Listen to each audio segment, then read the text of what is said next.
ನೀವು ಎಷ್ಟು ದಿನ ಹೇಳ್ತೀರಾ, ಅಯ್ಯೋ ಮುಸಲ್ಮಾನರು ಮನೇಲೆಲ್ಲ ಬರೀ ಪಂಚರ್ ಶಾಪ್ ಇಟ್ಕೊಂಡಿರ್ತಾರೆ, ಬರೀ ವೆಲ್ಡಿಂಗ್ ಶಾಪ್ ಇಟ್ಕೊಂಡಿರ್ತಾರೆ, ಅವ್ರ ಮಕ್ಕಳೆಲ್ಲ 8ನೇ ಕ್ಲಾಸಿಗೆ ಸ್ಕೂಲ್ ಬಿಟ್ಬಿಡ್ತಾರೆ, 9ನೇ ಕ್ಲಾಸಿಗೆ ಸ್ಕೂಲ್ ಬಿಟ್ಬಿಡ್ತಾರೆ, 12 ವರ್ಷಕ್ಕೆ ಮದುವೆ ಮಾಡಿಬಿಡ್ತಾರೆ, ಇವ್ರದ್ದು ಇದೇ ಗೋಳು ಅಂತ ಹೇಳಿದ್ದನ್ನು ಕೇಳಿ ಸಾಕಾಗಿದ್ದೀವಿ.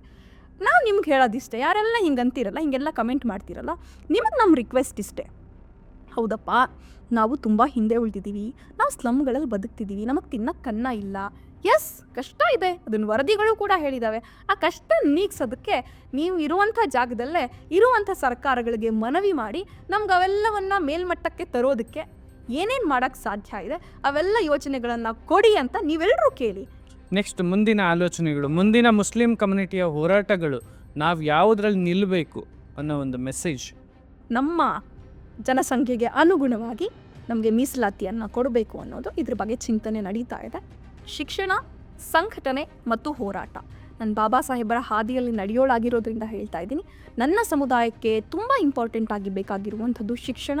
ರಜಿಯಾ ಸುಲ್ತಾನ ಉದಾಹರಣೆ ಇದ್ದಾರೆ. ಈ ದೇಶದಲ್ಲಿ ನಮಗೋಸ್ಕರ ಹೋರಾಟ ಮಾಡಿರುವಂತಹ ಸಾವಿರಾರು ಹೆಣ್ಮಕ್ಳು ನಮ್ಗೆ ಒಳ್ಳೆ ಎಕ್ಸಾಂಪಲ್ ಇದ್ದಾರೆ. ಫಾತಿಮಾ ಶೇಖ್ ಅವರು ಸಾವಿತ್ರಿಬಾಯಿ ಫುಲೆ ಜೊತೆ ಸೇರಿಕೊಂಡು ಶೈಕ್ಷಣಿಕ ಕ್ರಾಂತಿಗೆ ಅಡಿಪಾಯವನ್ನು ಹಾಕ್ಕೊಟ್ರು. ಅವರೆಲ್ಲರನ್ನ ಉದಾಹರಣೆಯಾಗಿ ತಗೊಂಡು ದ್ವೇಷ ಹುಟ್ಟಾಕುವಂಥವ್ರು ಮುಸಲ್ಮಾನರು ಏನು ಕೊಡುಗೆ ಕೊಟ್ಟೇ ಇಲ್ಲ ಅಂತ ಬೇಕಾದ್ರೆ ಈಗಾಗಲೇ ಹೇಳ್ತಿದ್ದಾರೆ. ಇನ್ನೂ ಒಂದಷ್ಟು ಆ ಥರದ್ದು ಸ್ಪ್ರೆಡ್ ಮಾಡೋದಕ್ಕೆ ಅವ್ರು ಹಿಂಜರಿಯಲ್ಲ. ಅವ್ರು ಸ್ಪ್ರೆಡ್ ಮಾಡೋದಕ್ಕಿಂತ ಮುಂಚೆ ನಾವು ನಮ್ಮ ಇತಿಹಾಸವನ್ನು ದಾಖಲೆ ಮಾಡುವಂಥ ಕೆಲಸವನ್ನು ಮಾಡಬೇಕು. ಮೆಜಾರಿಟಿ ಮುಸಲ್ಮಾನರಲ್ಲಿ ಕನ್ನಡನ ಮಾತಾಡೋ ಶೈಲಿನೇ ಬೇರೆ. ಅದು ಯಾಕೆ ಅಂತ ಅಂದರೆ ಇಲ್ಲಿ ಸ್ವಲ್ಪ ಉರ್ದು ಪ್ರಭಾವ ಇತ್ತು.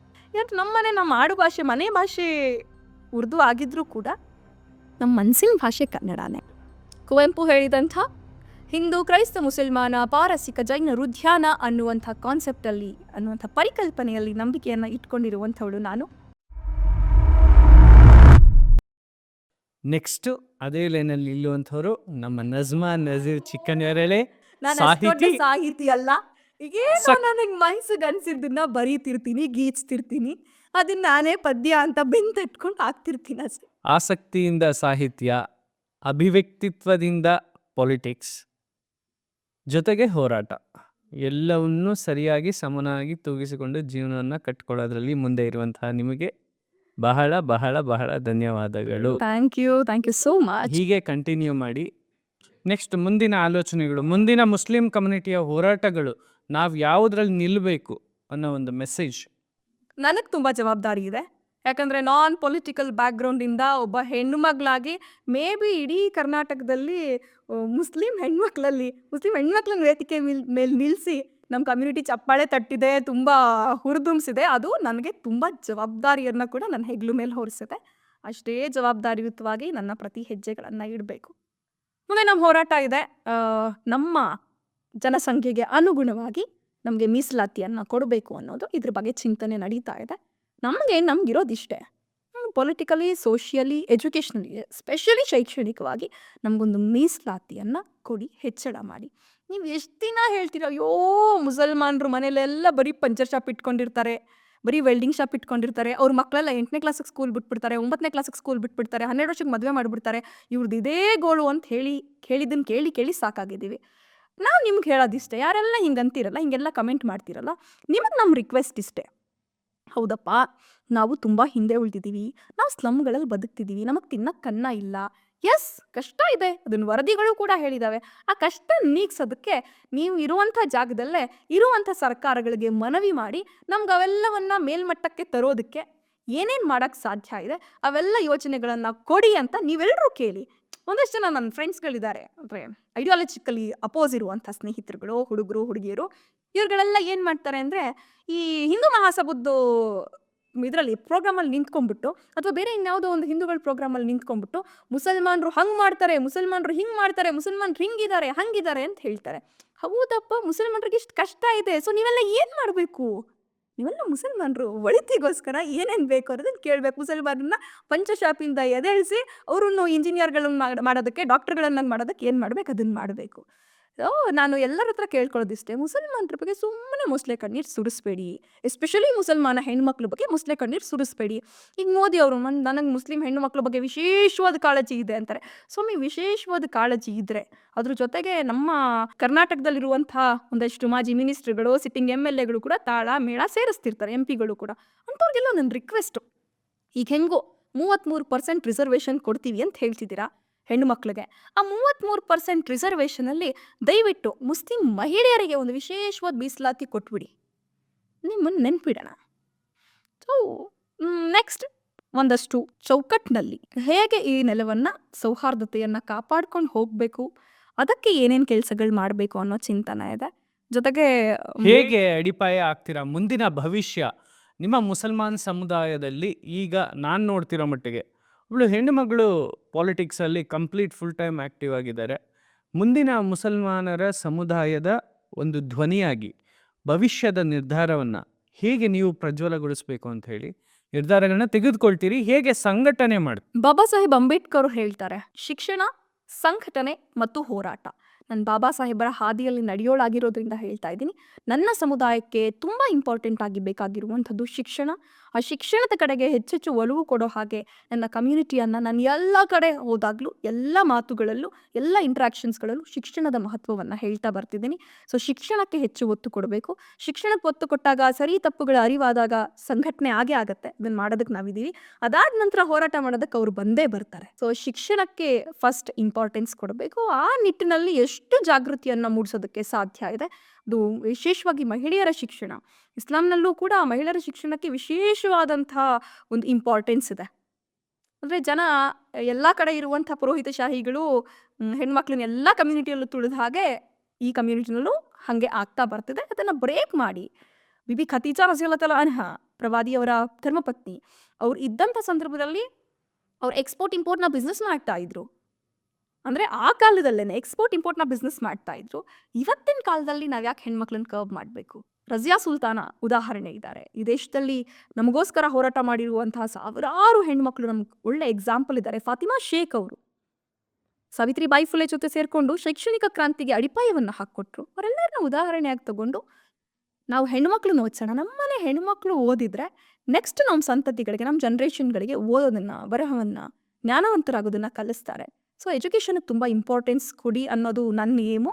ಇದ್ರ ಜೊತೆಗೆ ಮುಸಲ್ಮಾನರ ಇತಿಹಾಸ ದಾಖಲು ಮಾಡಲಿಲ್ಲ. ನಾವು ತುಂಬ ಹಿಂದೆ ಉಳ್ಕೊಂಡ್ಬಿಟ್ವಿ ಇತಿಹಾಸ ದಾಖಲು ಮಾಡೋದ್ರಲ್ಲಿ. ಈಗ ಸದ್ಯಕ್ಕೆ ಆ ಇತಿಹಾಸ ದಾಖಲು ಮಾಡೋದಕ್ಕೆ ಒಂದಷ್ಟು ಸೆಟ್ ಆಫ್ ಪೀಪಲ್ನ, ಒಂದಷ್ಟು ಜನರನ್ನ ಸೇರಿಸಿ ಇತಿಹಾಸವನ್ನು, ನಮ್ಮ ಕೊಡುಗೆಗಳು ಏನು ಕೊಟ್ಟಿದ್ದೀವಿ ಅನ್ನೋ ಇತಿಹಾಸವನ್ನು ಒಂದು ದಾಖಲು ಮಾಡಬೇಕು ಅನ್ನುವಂಥ ಚಿಂತನೆ ಇದೆ. ಯಾಕಂದರೆ ನಾಳೆ ದಿನ ದ್ವೇಷ ಹುಟ್ಟಾಕುವಂಥವ್ರು ಮುಸಲ್ಮಾನರು ಏನು ಕೊಡುಗೆ ಕೊಟ್ಟೇ ಇಲ್ಲ ಅಂತ ಬೇಕಾದ್ರೆ ಈಗಾಗಲೇ ಹೇಳ್ತಿದ್ದಾರೆ. ಇನ್ನೂ ಒಂದಷ್ಟು ಆ ಥರದ್ದು ಸ್ಪ್ರೆಡ್ ಮಾಡೋದಕ್ಕೆ ಅವ್ರು ಹಿಂಜರಿಯಲ್ಲ. ಅವ್ರು ಸ್ಪ್ರೆಡ್ ಮಾಡೋದಕ್ಕಿಂತ ಮುಂಚೆ ನಾವು ನಮ್ಮ ಇತಿಹಾಸವನ್ನು ದಾಖಲು ಮಾಡುವಂಥ ಕೆಲಸವನ್ನು ಮಾಡಬೇಕು. This is my thing. ಮತ್ತು ಅದ್ರ ಜೊತೆಗೆ ಕನ್ನಡದ ಮಹತ್ವ ಮತ್ತು ಕನ್ನಡನ ಜಾಸ್ತಿ ಮಾತಾಡೋದಕ್ಕೆ ನಮ್ಮ ಸಮುದಾಯಗಳಲ್ಲಿ ಪ್ರಜ್ಞೆ ಮೂಡಿಸ್ಬೇಕು ಅನ್ನುವಂಥದ್ದು ನನ್ನ ಕಾಳಜಿ, ಮುಂದಿನ ಕೆಲಸ. ಕೊನೆಯದಾಗಿ, last but not the least, ನಿಮ್ಮಲ್ಲಿ ಕನ್ನಡನೇ ಮಾತಾಡೋದಕ್ಕೆ ಬರೋದಿಲ್ಲ ಎಷ್ಟೋ ಜನಕ್ಕೆ. ಇವತ್ತಿನ ಕನ್ನಡ ಹೇಗಾಗಿದೆ ಅಂತ ನಿಮಗೆ ಗೊತ್ತು. ಹೇಗೆ ಅಂತ ನಿಮ್ಮ ಬಾಯಲ್ಲೇ ಹೇಳ್ಬಿಡಿ ಒಂದ್ಸಲ. ಇಲ್ಲ ಖರ್ಚು. ನನ್ನ ಫ್ರೆಂಡ್ಗಳಿದ್ದಾರೆ ನಮ್ಮೂರಲ್ಲೇ ಜೊತೆಯಲ್ಲೇ ಆಟ ಆಡ್ಕೊಂಡು ಬೆಳ್ಕೊಂಡು, ಯಾಕೆ ಬಂದೇನೆ ಹೋಗೇನೆ ತಿಂದೇನೆ ಹೊಲ್ತಗೋಗದ ಬಾರೆ ಅಂತ ಕರೆದವರು ಇದೆಲ್ಲ ಓದ್ಕೊಂಡ್ಬಿಟ್ಟು ಏನಾಗಿದ್ದಾರೆ, ಕನ್ನಡನೇ ಬರಲ್ಲ ಅಂತ ಫ್ಯಾಷನೇಬಲ್ ಆಗಿ ಇಂಗ್ಲೀಷ್ ಮಾತಾಡ್ತಿರ್ತಾರೆ. ಅದು ಎಲ್ಲ ಕಮ್ಯುನಿಟಿನಲ್ಲೂ ಇದ್ದಾರೆ, ಹಿಂದೂಗಳಲ್ಲೂ ಇದ್ದಾರೆ, ಮುಸಲ್ಮಾನರಲ್ಲೂ ಇದ್ದಾರೆ. ಮೆಜಾರಿಟಿ ಮುಸಲ್ಮಾನರಲ್ಲಿ ಕನ್ನಡನ ಮಾತಾಡೋ ಶೈಲಿನೇ ಬೇರೆ. ಅದು ಯಾಕೆ ಅಂತ ಅಂದರೆ ಇಲ್ಲಿ ಸ್ವಲ್ಪ ಉರ್ದು ಪ್ರಭಾವ ಇತ್ತು. ಕರ್ನಾಟಕಕ್ಕೆ ಉರ್ದು ಪ್ರಭಾವ ಇದೆ. ಅದೇ ನೀವು ತಮಿಳ್ನಾಡು, ಕೇರಳಕ್ಕೆ ಹೋಗಿ ನೋಡಿ, ಅಲ್ಲಿ ಉರ್ದು ಪ್ರಭಾವ ಕಡಿಮೆ. ಅಲ್ಲಿಯ ಲೋಕಲ್ ಭಾಷೆಯನ್ನು ಉಪಯೋಗಿಸ್ತಾರೆ, ಅಲ್ಲಿನ ಪ್ರಾದೇಶಿಕವಾದಂಥ ಭಾಷೆಯನ್ನು ಉಪಯೋಗಿಸ್ತಾರೆ. ಇಲ್ಲಿ ಅದು ನಿಜಾಮರ ಆಳ್ವಿಕೆಯ ಕಾರಣದಿಂದಾಗಿ ಅಥವಾ ಸುಲ್ತಾನರ ಆಳ್ವಿಕೆಯ ಕಾರಣದಿಂದಾಗಿ ಉರ್ದುವಿನ ಪ್ರಭಾವ ಅಥವಾ ತುರ್ಕ್ ಲ್ಯಾಂಗ್ವೇಜ್ ಅಂತ ಏನು ಕರಿತೀವಿ ಅದರ ಪ್ರಭಾವ ಒಂದಷ್ಟು ಢಾಳಾಗಿದೆ. ಬಟ್ ಅದನ್ನು ಕ್ರಾಸ್ ಮಾಡಿಕೊಂಡು ಈ ನೆಲಕ್ಕೆ, ಈ ನಾಡಿಗೆ, ಈ ಭಾಷೆಗೆ, ಈ ಭಾಷೆಯ ಸಾಹಿತ್ಯಕ್ಕೆ, ಸಂಸ್ಕೃತಿಗೆ ನಾವು ಕೊಟ್ಟಿರೋ ಕೊಡುಗೆ ಕೂಡ, ಮುಸಲ್ಮಾನರು ಕೊಟ್ಟಿರುವ ಕೊಡುಗೆ ಕೂಡ ತುಂಬ ದೊಡ್ಡದಿದೆ. ಅಲ್ಲೆಲ್ಲೋ ಒಬ್ಬರು ಈ ಅಂದರೆ ನಮ್ಮ ಗೆಟ್ಟೋಗಳಲ್ಲಿ ಬದುಕುವಂಥವ್ರು ಪಾಪ ಅವರು ಇಡೀ 2,000 3,000 ಮುಸ್ಲಿಂ ಮನೆಗಳೇ ಇರುವಂಥ ಜಾಗದಲ್ಲಿ ಬದುಕುವಂಥ ಕೆಲವರಿಗೆ ಕಷ್ಟ ಆಗುತ್ತೆ. ಬಟ್ ನಾನು ಅವ್ರಿಗೆ ಹೇಳೋದು ಇಷ್ಟೇ, ಈ ನೆಲದಲ್ಲಿದ್ದೀವಿ, ಹುಬ್ಬುಲ್ ವತನ್ ಮಿನಲ್ ಈಮಾನ್. ಈ ತಾಯಿ ನೆಲವನ್ನು, ನಾವು ಇರುವ ನೆಲವನ್ನು ಪ್ರೀತಿಸೋದು ಈಮಾನಿನ ಭಾಗ ಅಂದಾಗ, ತಾಯಿ ನೆಲ ಅಂದರೆ ಬರೀ ನೆಲನ ಚುಂಬಿಸ್ಕೊಳ್ಳೋದಲ್ಲ. 5 ಹೊತ್ತು ಈ ನೆಲಕ್ಕೆ ನಾವು ಸಜ್ದಾ ಮಾಡ್ತೀವಿ, ಹಣೆಯನ್ನು ಬಾಗಿಸಿ ಪ್ರಾರ್ಥನೆಯನ್ನು ಮಾಡ್ತೀವಿ ಅಂದಾಗ ಈ ನೆಲದ ಎಲ್ಲವನ್ನು ಅಪ್ಪಿಕೊಳ್ಳುವುದು, ಒಪ್ಪಿಕೊಳ್ಳುವುದು ನಮ್ಮ ಪರಂಪರೆ ಆಗಬೇಕು. ಎಲ್ಲೋ ಹಳ್ಳಿಗಳಲ್ಲಂತೂ ಎಲ್ಲರೂ ನಮ್ಮಂಗೆ ಮಾತಾಡ್ತಾರೆ ಕನ್ನಡ. ಸಿಟಿಗಳಲ್ಲಿ ಇರುವಂಥವ್ರು ಅಥವಾ ಗೆಟ್ಟೋಗಳಲ್ಲಿ ಇರುವಂಥ ಕೆಲವರು ಕನ್ನಡ ಆ ಥರ ನಮ್ದಕ್ಕೆ ಇರುತ್ತೆ. ನಿಮ್ದಕ್ಕೆ ಆಗೋಗಿದೆ. ಆಯಿತು ನಮ್ದಕ್ಕೆ ನಿಮ್ದಕ್ಕೆ ಅಂತ ಇದ್ರು ಅಷ್ಟಾದರೂ ಪ್ರಯತ್ನ ಪಡ್ತಿದ್ದಾರೆ. ಇನ್ನು ಮುಂದೆ ಮಾತಾಡೋದನ್ನ ಕನ್ನಡದಲ್ಲಿ ಮಾತಾಡೋದನ್ನ ಹೆಚ್ಚೆಚ್ಚು ಕಲಿಯೋಣ. ಆ ನಿಟ್ಟಿನಲ್ಲಿ ತುಂಬ ಕೆಲಸಗಳು ಕೂಡ ಆಗ್ತಾ ಇದ್ದಾವೆ. ನಮ್ಮ ಮದ್ರಸಾಗಳಲ್ಲಿ ಕನ್ನಡ ಕಲಿಕೆ ಶುರುವಾಗಿದೆ. ಮದ್ರಸಾಗಳಲ್ಲಿ ಬೇರೆ ರಾಜ್ಯದಿಂದ ಬಂದವ್ರಿಗೂ ಕನ್ನಡ ಕಲಿಸ್ಕೊಡ್ತಿದ್ದಾರೆ. ಇಲ್ಲಿ ಯಾರಿಗೆ ಮಾತಾಡಕ್ಕೆ ಬರಲ್ಲ ಅಂಥವ್ರಿಗೂ ಕೂಡ ಕನ್ನಡ ಕಲಿಸ್ಕೊಡ್ತಾ ಇದ್ದಾರೆ. ಶಾಂತಿ ಪ್ರಕಾಶನ ಅಂತ ಒಂದು ಅದ್ಭುತವಾಗಿರುವಂಥ ಪಬ್ಲಿಕೇಶನ್ ಖುರಾನನ್ನು ಕನ್ನಡದಲ್ಲಿ ತಂದಿದ್ದಾರೆ. ಇಸ್ಲಾಮಿಕ್ ಪುಸ್ತಕಗಳನ್ನು ಕನ್ನಡದಲ್ಲಿ ತಂದಿದ್ದಾರೆ.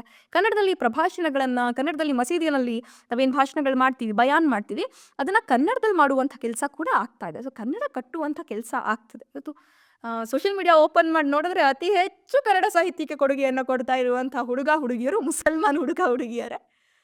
ಹಾಗಾಗಿ ಕಲಿತಾರೆ. ನೀವು ಮಂಗಳೂರಿಗೆಲ್ಲ ಹೋಗಿ ನೋಡಿ, ಮಂಗಳೂರು ಭಾಗದಲ್ಲಂತೂ ಎಲ್ಲರೂ ಕನ್ನಡ ಮಾತಾಡ್ತಾರೆ.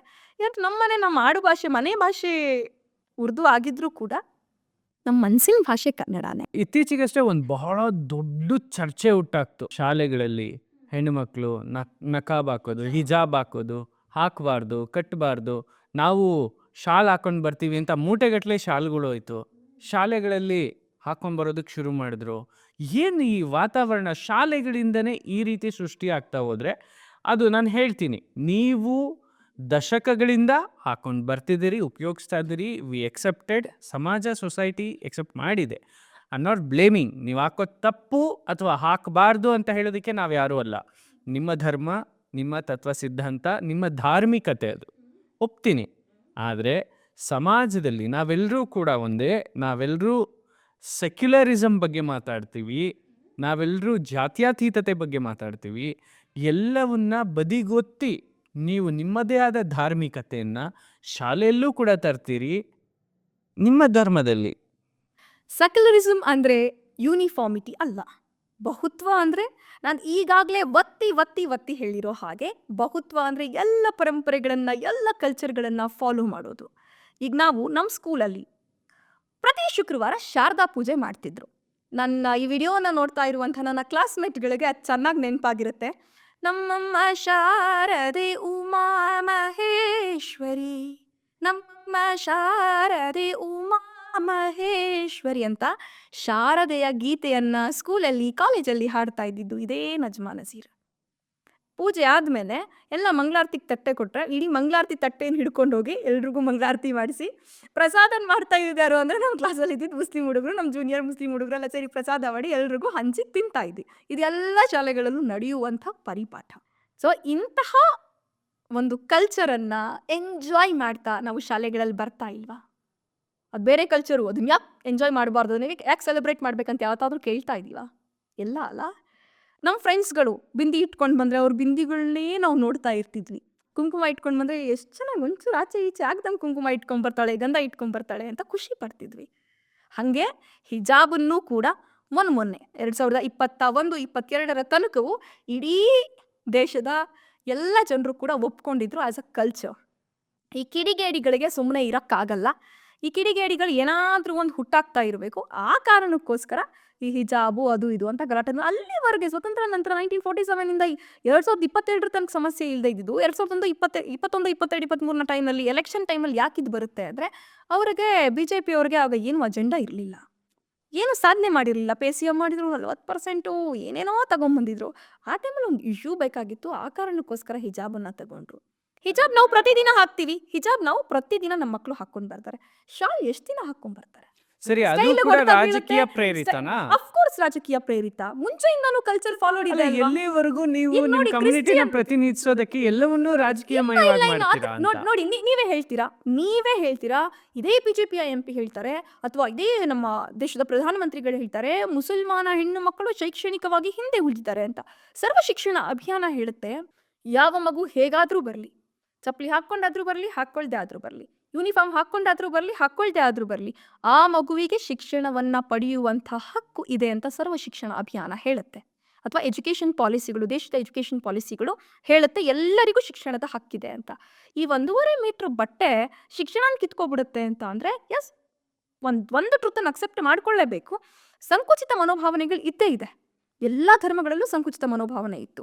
ಸತಿಸಾಗಮನ ಪದ್ಧತಿ ಇತ್ತು, ಬೇರೆ ಬೇರೆ ಏನೇನೋ ಪದ್ಧತಿಗಳಿತ್ತು. ಅದನ್ನು ಮೀರ್ಕೊಂಡು ಎವಲ್ಯೂಷನ್ ಆಗಿನೇ ಎಲ್ಲ ಸಮುದಾಯಗಳು, ಎಲ್ಲ ಕಮ್ಯುನಿಟಿಗಳು ಬರ್ತಾ ಇರೋದು. ಹಾಗೆ ಮುಸ್ಲಿಂ ಕಮ್ಯುನಿಟಿನಲ್ಲೂ ಕೂಡ ಒಂದಷ್ಟು ಪರಂಪರೆ ಇದೆ. ಮನೆಯಿಂದ ಹೊರಗಡೆನೇ ಬರ್ತಿರ್ಲಿಲ್ಲ. ಈಗ ಮನೆಯಿಂದ ಹೆಣ್ಮಕ್ಳು ಹೊರಗಡೆ ಬರ್ತಿದ್ದಾರೆ. ಬುರ್ಕಾ ಹಾಕ್ಕೊಂತಾರೋ, ನಿಖಾಬ್ ಹಾಕ್ಕೊಂತಾರೋ. ಮುಂಚೆ ನಿಖಾಬ್ ಹಾಕ್ಕೊಂತಿದ್ರು, ಈಗ ಜಸ್ಟ್ ಹಿಜಾಬಿಗೆ ಬಂದಿದ್ದಾರೆ ಮಕ್ಕಳು ಎಜುಕೇಷನ್ಗೋಸ್ಕರ. ಬನ್ನಿವರೆ ಅಂದಾಗ ನೀವು ಬಿಡಿ, ಅವಕಾಶ ಕೊಡಿ. ನಂದೇ ಒಂದು ಪದ್ಯದಲ್ಲಿ ನಾನು ಹೇಳ್ತೀನಿ, ಕಪ್ಪು ಪಂಜರದ ನಿಸ್ತೇಜತೆಗಳು ನಾನಿರಲಾರೆ ಓ ಖುದಾ, ಜಗವ ಬೆಳಗೋ ಬೆಳಕಷ್ಟೇ ನನ್ನ ಹಾದಿ ಅಂತ. ಈ ಸಾಲಗಳು ಯಾಕೆ ಬಂತು ಅಂದರೆ, ನನಗೆ ಎಜುಕೇಷನ್ ಸಿಕ್ಕಿದ್ರಿಂದ. ನಾನು ಹಿಜಾಬ್ ಹಾಕೊಂಡ್ಬಂದೋ ಇಲ್ವೋ, ಶಾರ್ಟ್ಸ್ ಹಾಕೊಂಡ್ಬಂದೋ, ಇಲ್ಲ ಸ್ಕರ್ಟ್ ಹಾಕೊಂಡು ಬಂದೋ, ಚೂಡಿದಾರ್ ಹಾಕೊಂಡು ಬಂದೋ, ನಂಗೆ ಶಿಕ್ಷಣ ಸಿಕ್ತು ಸ್ವಾಮಿ. ಶಿಕ್ಷಣ ಸಿಕ್ತು, ಶಿಕ್ಷಣ ಪಡ್ಕೊಂಡೆ ಮಾತಾಡ್ತಾ ಇದ್ದೀನಿ, ಇವತ್ತಿಲ್ಲಿದ್ದೀನಿ. ಬೇರೆ ಹೆಣ್ಮಕ್ಳಿಗೂ ಅವಕಾಶ ಕೊಡಿ. ನೀವೇ ಒಂದು ಕಡೆ ಹೇಳ್ತೀರಾ ಮುಸ್ಲಿಂ ಹೆಣ್ಮಕ್ಳು, ಅಯ್ಯೋ ಪಾಪ ಅವ್ರನ್ನ ಮನೆ ಒಳಗಡೆ ಕೂಡ ಹಾಕ್ತಾರೆ ಅಂತ. ಅಯ್ಯೋ ಹೊರಗಡೆ ಬರ್ತೀವಿ ಅಂತ ಅಂದರೆ ನೀವು ಅದಕ್ಕೂ ಕರ್ಬ್ ಮಾಡಿಬಿಡ್ತೀರಾ. So education important. ಎಜುಕೇಷನ್ಗೆ ಅವ್ರು ಬಿಂದಿ ಹಾಕ್ಕೊಂಬರ್ತಾರೋ, ಶಾಲ್ ಹಾಕ್ಕೊಂಬರ್ತಾರೋ, ಹಿಜಾಬ್ ಹಾಕ್ಕೊಂಬರ್ತಾರೋ ಮ್ಯಾಟರ್ ಮಾಡಬೇಡಿ. ಯಾರಿಗಾದ್ರೂ ಅಂಥ ಧರ್ಮನಿಷ್ಠ ಹುಡುಗರು ಅಥವಾ ನಾನು ಹಿಂಗೆ ಇರೋದು ಅಂತ ಅಂದ್ಕೊಂಡು ಶಾಲ್ ಹಾಕ್ಕೊಂಬಂದ್ರು, ಆ ಶಾಲ್ ಹಾಕ್ಕೊಂಬರೋ ಹುಡುಗರನ್ನು ಕ್ಲಾಸಲ್ಲಿ ಕೂರಿಸಿ ಏನಾಗುತ್ತೆ, ಒಂದಿನ ಹಾಕ್ಕೊಂಬರ್ತಾರೆ, 2 ದಿನ ಹಾಕ್ಕೊಂಬರ್ತಾರೆ, 3 ದಿನ ಹಾಕ್ಕೊಂಬರ್ತಾರೆ. ಸ್ಟೈಲಿಗೆ ಹೊಡೆತ ಬೀಳ್ತಿದೆ ಅಂತಂದಾಗ ತೆಗ್ದಿಕ್ಬಿಟ್ಟು ಬರ್ತಾರೆ ಅಷ್ಟೇ. ಎನಿಹೌ ಒಳ್ಳೆಯದಾಗಲಿ. ಥ್ಯಾಂಕ್ ಯು ಸೋ ಮಚ್ ಬಂದು ನನ್ನ ಜೊತೆ ಪಾಡ್ಕಾಸ್ಟಲ್ಲಿ ಕುಂತು ಎಲ್ಲವನ್ನು ಮಾತಾಡಿದ್ದಕ್ಕೆ. ಸರ್ವಧರ್ಮ ಸಹಿಷ್ಣುತೆ ನಿಮ್ಮಲ್ಲೂ ಬೆಳೀಲಿ, ನಮ್ಮಲ್ಲೂ ಬೆಳೀಲಿ, ಅದು ಎಲ್ಲರಲ್ಲೂ ಬೆಳಗಲಿ, ಎಲ್ಲರ ಬಾಳಲ್ಲೂ ಬೆಳಕಾಗಲಿ. ಸರ್ವಧರ್ಮ ಸಹಿಷ್ಣುತೆ ಉಳಿಬೇಕು. ಇಲ್ಲಾಂದರೆ ಸಮಾಜದಲ್ಲಿ ಒಂದೇ ಮಟ್ಟದ ಒಂದು ನೀವೇನು ಇಷ್ಟೊತ್ತು ಬಹುತ್ವ ಅಂದ್ರಿ, ಅದು ಉಳಿಯಲ್ಲ. ಕುವೆಂಪು ಹೇಳಿದಂಥ ಹಿಂದೂ, ಕ್ರೈಸ್ತ, ಮುಸಲ್ಮಾನ, ಪಾರಸಿಕ, ಜೈನರು ಧ್ಯಾನ ಅನ್ನುವಂಥ ಕಾನ್ಸೆಪ್ಟಲ್ಲಿ, ಅನ್ನುವಂಥ ಪರಿಕಲ್ಪನೆಯಲ್ಲಿ ನಂಬಿಕೆಯನ್ನು ಇಟ್ಕೊಂಡಿರುವಂಥವಳು ನಾನು. ನನ್ನ ಪರಿಕಲ್ಪನೆ ಯಾವಾಗಲೂ ಇದೇ ಆಗಿರುತ್ತೆ, ಎಲ್ಲರನ್ನ ಒಳಿತನ್ನೇ ಬಯಸೋದಾಗಿರುತ್ತೆ. ಥ್ಯಾಂಕ್ ಯು ಆಕಾಶ್, ನನ್ನನ್ನು ಪಾಡ್ಕಾಸ್ಟಲ್ಲಿ ಕರೆದು ಮಾತಾಡಿಸಿದ್ದಕ್ಕೆ, ನನ್ನ ಭಾವನೆಗಳನ್ನು ಹಂಚ್ಕೊಳ್ಳೋದಕ್ಕೆ ಒಂದು ವೇದಿಕೆ ಕೊಟ್ಟಿದ್ದಕ್ಕೆ. Thanks for watching this video. ಈ ವಿಡಿಯೋನ ನೋಡಿದ್ರಿ ತುಂಬ ಇಷ್ಟ ಆಗಿರುತ್ತೆ ಅನ್ಕೊತೀನಿ. ಆ್ಯಂಡ್ ಇದರಲ್ಲಿ ಬರುವಂತಹ ಸಾಕಷ್ಟು ಕಂಟೆಂಟ್ಗಳು ವೈರಲ್ ಪಾಡ್ಕಾಸ್ಟಲ್ಲಿ ನಿಮ್ಗೆಲ್ರಿಗೂ ವೈರಲ್ ಆಗಿ ಎಲ್ಲ ಕಡೆ ಅವೈಲಬಲ್ ಆಗುತ್ತೆ. I hope so. ಯಾಕೆ ಅಂತಂದರೆ ಒಂದು ರೀತಿ ಗನ್ ಶಾಟ್ಸ್ ಆಗೆ ಮಾತಾಡುವಂಥ ನಜ್ಮನ ಮಾತುಗಳು ಎಲ್ಲರಿಗೂ ಕೆರಳಿಸುತ್ತೆ, ಮತ್ತೊಂದಷ್ಟು ಜನಕ್ಕೆ ಪ್ರೇರೇಪಿಸುತ್ತೆ. ಏನೇ ಆಗಿರಲಿ, ನಮ್ಮಲ್ಲಿ ಸಹಬಾಳ್ವತೆ ಇರಬೇಕು, ಬದುಕಬೇಕು, ಉಳಿಬೇಕು. ನಾವೆಲ್ಲರೂ ಅದೇ ಬದುಕಲ್ಲೇ ಬೆಳಗಬೇಕು ಅಂತ ಹೇಳ್ತಾ, let's end up this podcast. Thank you so much for watching this video.